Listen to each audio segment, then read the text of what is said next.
পুলিশের সাবেক মহাপরিদর্শক বেনজির আহমেদের বাড়ি, গাড়ি, নারী ও সম্পদের পাহাড়।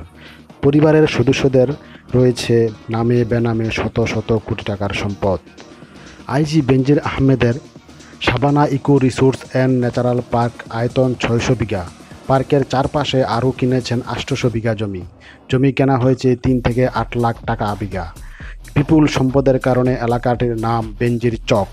এছাড়াও গুলশানে ৮৬০০ বর্গফুটের ১৭ কোটি টাকার ফ্ল্যাট, শত কোটি টাকার ব্যবসা প্রতিষ্ঠান, স্ত্রী ও ২ মেয়ে, আয়ের উৎস নেই। ২ লাখ শেয়ার কিনেছেন ৫ তারকা হোটেল লা মেরিডিয়ানে। দেশের এক শীর্ষ গণমাধ্যম কালের কণ্ঠ অবৈধ সম্পদ নিয়ে অনুসন্ধানী রিপোর্ট প্রকাশ করেছেন। এরপর সংবাদটি টক অব দ্য নিউজ হয়ে ওঠে।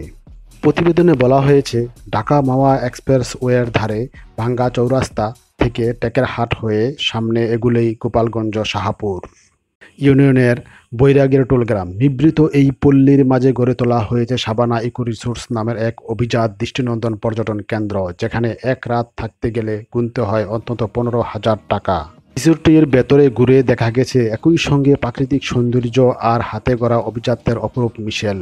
বিশাল আকৃতির ১৫টি পুকুরের চারপাশে গার্ড ওয়াল, দৃষ্টিনন্দন ঘাট, প্রাকৃতিক ঝর্ণা, আলোর ঝলকানি। পুকুরের পার ঘেঁষে রয়েছে বিশাল বহুল ডুপ্লেক্স কটেজ। বিদেশি শিল্পীদের নিপুণ হাতে তৈরি হয় এসব স্থাপত্য নকশা। কটেজের ভেতর থেকে পুকুর পর্যন্ত এমন পথ নির্মাণ করা হয়েছে যেখানে মাটিতে পা ফেলার প্রয়োজন নেই। সরাসরি কটেজ থেকে কাঁচ ঘেরা আবরণ পেরিয়ে পৌঁছানো যায় শান বাঁধানো ঘাটে। সাবানা ইকো রিসোর্স পরিধি এতটাই বড় যে শাহপুর গ্রামের নাম লিখে গুগলে সার্চ দিলে এই রিসোর্টটি আগে বেশি উঠে পড়দায়। প্রায় ১,৪০০ বিঘা জমির উপর নির্মিত এই ইকো রিসোর্টটির বিভিন্ন জায়গায় মাটি ভরাট করে বানানো হয়েছে কৃত্রিম পাহাড়। সাগরের কৃত্রিম ঢেউ খেলানো সুইমিং পুলও রয়েছে সেখানে। আছে হাজারেরও বেশি ভিয়েতনামি নারকেল গাছ, বিভিন্ন ফলাদি গাছ, রয়েছে উন্নত মানের সাউন্ড সিস্টেম, বিশাল আকৃতির কনসার্ট হল। এছাড়াও দায়িত্বরত কর্মকর্তাদের সঙ্গে কথা বলে জানা যায়, এক পরিবারের জন্য বানানো এসব কটেজের পেছনে ব্যয় হয়েছে অর্ধ কোটি টাকারও বেশি।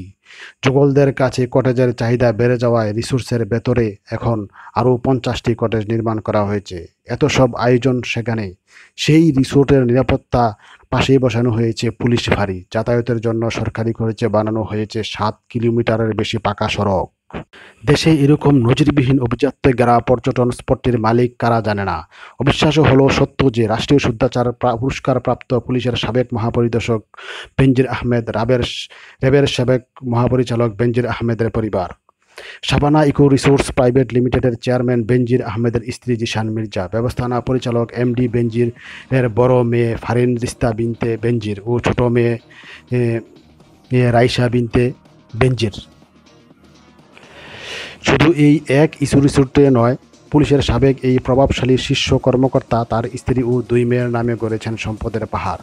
দেশের বিভিন্ন এলাকায় তাদের নামে অন্তত ৬টি কোম্পানির খোঁজ পাওয়া গেছে।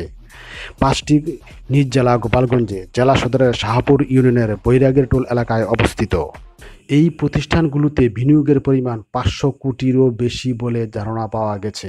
অনুসন্ধানে জানা গেছে, রাজধানীর অভিজাত এলাকাগুলোতে রয়েছে বেনজির আহমেদের অঢেল সম্পদ, দামি ফ্ল্যাট, বাড়ি, ঢাকার কাছেই দামি এলাকায় বিঘার পর বিঘা জমি। ২ মেয়ের নামে বেস্ট হোল্ডিং, ৫ তারকা হোটেল লা মেরিডিয়ানে রয়েছে ২ লাখ শেয়ার। পূর্বাঞ্চলে রয়েছে ৪০ কাঠার সুবিশাল জায়গা জুড়ে ডুপ্লেক্স বাড়ি, যার আনুমানিক মূল্য কমপক্ষে ৪৫ কোটি টাকা। একই এলাকায় রয়েছে ২২ কোটি টাকার মূল্যমানের আরও ১০ বিঘা জমি। এই বিপুল সম্পদের মালিক পরিবারের কর্মকর্তা পুলিশের সাবেক আইজি ও র্যাবের সাবেক ডিজি বেনজির আহমেদের সরকারি বেতন ভাতা থেকে কত টাকা উপার্জন করেছেন, এই প্রশ্নের উত্তর খুঁজতে গিয়ে জানা যায় ৩৪ বছর ৭ মাস দীর্ঘ চাকরি জীবনে বেনজির আহমেদ বেতন ভাতা বাবদ মোট আয় করেছেন ১,৮৪,৮৯,২০০ টাকা। এর বাইরে পদবি অনুযায়ী পেয়েছেন আনুষঙ্গিক সুযোগ সুবিধা। বাংলাদেশ পুলিশের ৩০তম মহাপরিদর্শক ছিলেন তিনি। ২০১১, ২০১২, ২০১৪ ও ২০১৬ সালে পেয়েছেন পুলিশ মেডেল পুরস্কার বিপিএম। অবসরে যাওয়ার আগে ২০২১ সালে ভূষিত হন শুদ্ধাচার পুরস্কারে। ২০২২ সালের ৩০ সেপ্টেম্বর অবসরে যাওয়ার পর বেরিয়ে আসে সাবেক এই পুলিশ কর্মকর্তার থলের বিড়াল।